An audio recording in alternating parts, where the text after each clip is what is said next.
gagasan bahwa korupsi di sumber daya alam itu menjadi korupsi yang paling besar sebenarnya potensinya di Indonesia.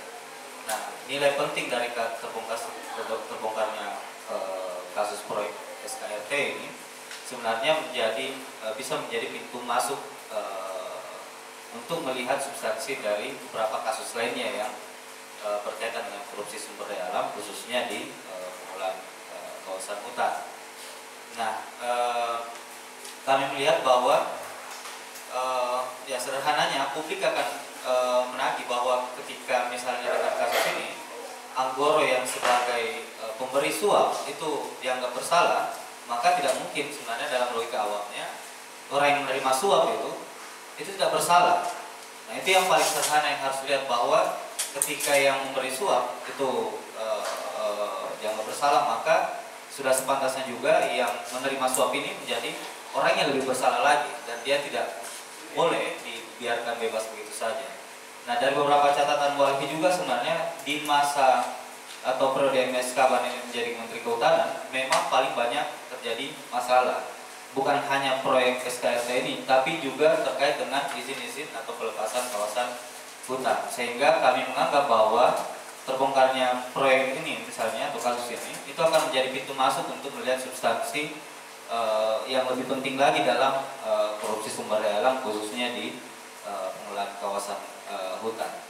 Yang kedua adalah memang betul bahwa dari proyek ini negara memiliki kerugian yang cukup besar, tapi ketika kita kemudian meriksa dengan lebih dalam beberapa modus ataupun praktik korupsi yang lain melalui kasus ini, sebenarnya itu akan membongkar lebih banyak lagi kerugian-kerugian negara akibat pengelolaan sektor kehutanan yang tidak beres selama ini. Taruh misalnya dengan saat ini baru-baru saja Kementerian Kehutanan merilis bahwa hanya dari kurun waktu 2012 sampai 2014 itu hanya ada terjadi 24.000 hektar laju deforestasi dan degradasi kawasan hutan Indonesia. Ini kan sangat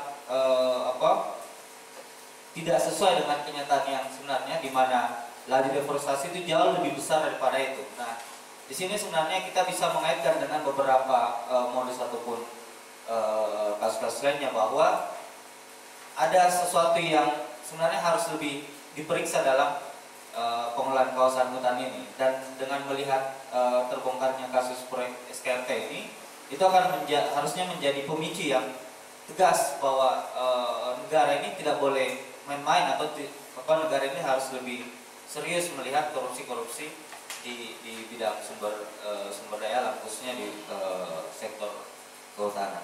Saya pikir itu.